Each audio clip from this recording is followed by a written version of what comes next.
Okay, so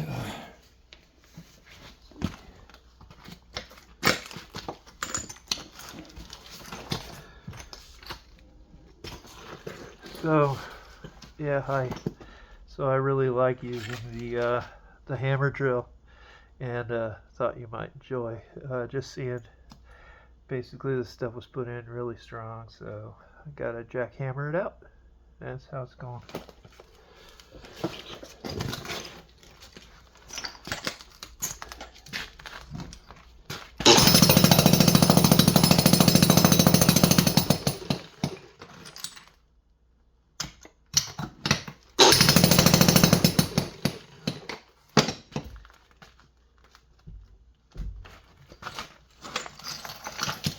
So this is what I really want to do, is get like just that much, so that the underlying floor of the existing garage will be maintained, and I don't have to do too much repair work afterwards, because obviously the jackhammer could go all the way through the 4 or 6 inch slab, but we don't want that.